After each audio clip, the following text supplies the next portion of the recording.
friends. It's Sabina again with Beanie Bits. Today, the question is well, not the question, but I want to talk about fear. Okay. Fear really is just a four-letter word.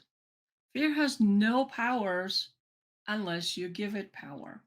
I mean, there's one fear that is real, and that is if your life is in actual danger. I mean, if that's the case, by all means, run, do whatever it needs to do to stay alive. But other than that, fear that we experience is an emotion, right? And we create the story in our head of fear being this big monster, right? But it's like when we look at it, is it real?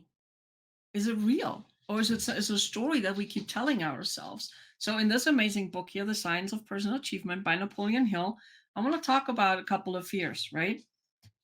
Fear of poverty. I get that. We're all afraid to be poor, right? But here's the thing, you can stay there and it's like, oh my gosh, I'm so afraid to be poor, and put all your energy and feelings and emotions into that. Well, guess what? That is the order you're sending out to the universe, to God, to whatever your higher power is, right? And they're like, oh, you want to be poor? Okay, here you go. And they create, and that creates circumstances and sends you people and everything to keep you locked into that poverty, right? Change that. See, hey, what can I do? This is not a life sentence, right? This is a temporary thing. And like, just because, maybe like me, I grew up poor, I'm no longer poor, but I made a choice along the way. It's like, you know what, wait a minute, there's other people who were born poor, who started out like with nothing, and look at them now, they're like bazillionaires, right? So it's like, if they can do it, I can do it. Well, you can do it too, right? So see where that is coming from and see what you can do about it. The other one is the fear of criticism. We're so afraid of what other people will say. And as I remember growing, I was like, don't do that. What will the neighbors say? Guess what? Who cares? Who cares? Here's the thing, somebody will always criticize you. Somebody will always say, for some, you're too tall, you're too small, you're too short. I mean, too fat, too thin, to this, to that, to the other. Somebody will always have something to criticize about you. Well, guess what?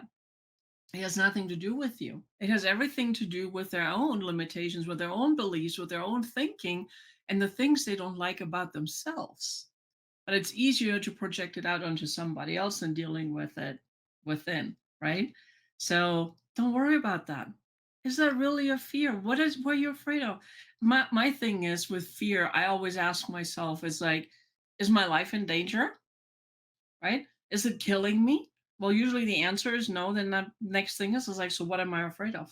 Do I even need to be afraid of? It's like, no, you don't. Unless your life is actually in danger, or you're going to get physically hurt, there's nothing to be afraid of. You can overcome that, but you have to flip that switch in your mind, right? The other thing is the fear of ill health. Again, what you think about, you bring about. If you consistently go around, it's like, oh my gosh, I'm so afraid of cancer, I'm so afraid of like arthritis, I'm so afraid of whatever it is, right? You kind of call that in because you put the energy in it. You send out that order to your higher power, and they're like, oh, okay, here you go. Because you know what?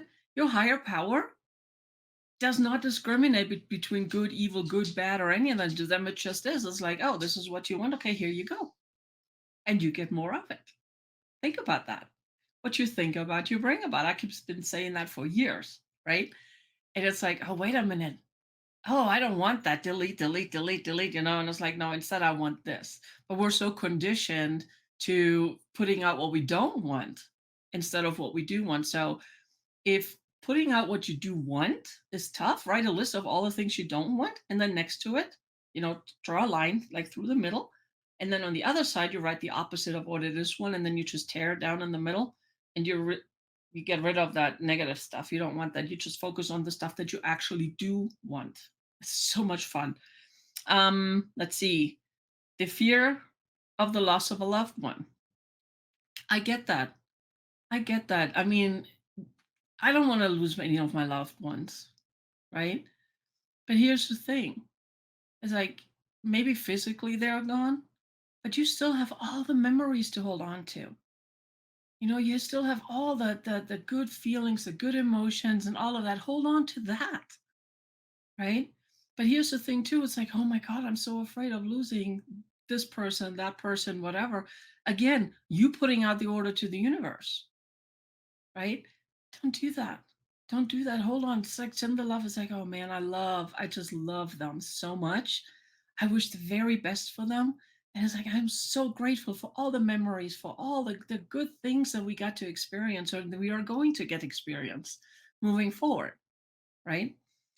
And then the fear of old age. Well, newsflash, you're not getting younger. We're not getting younger. Shoot, I'm almost 60, right?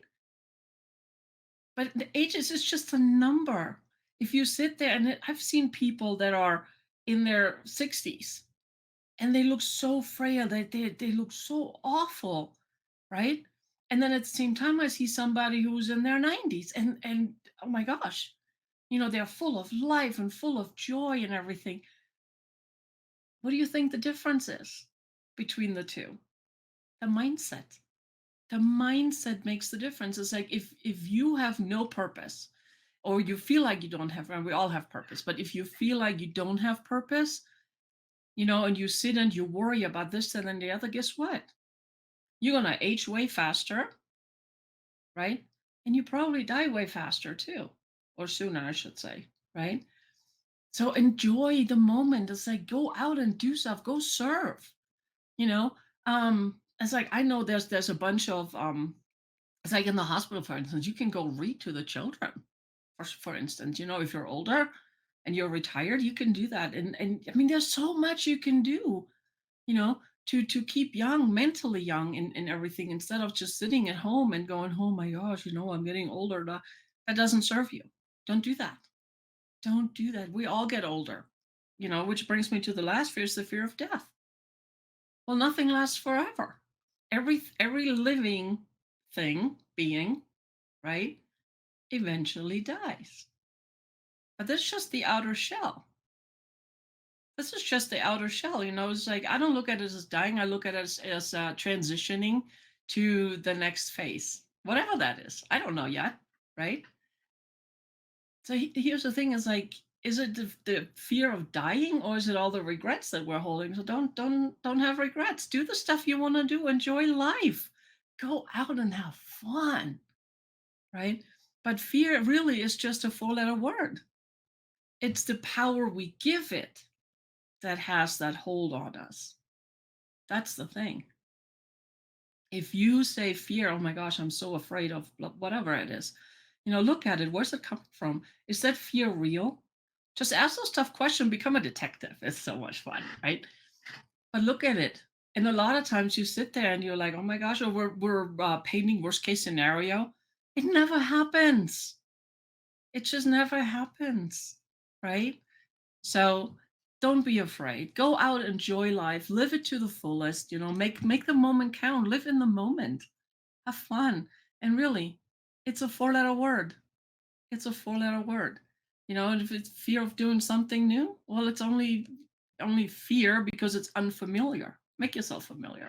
Anyway, this is the oh my gosh. Yeah. Fear is just a four-letter word unless you give it power.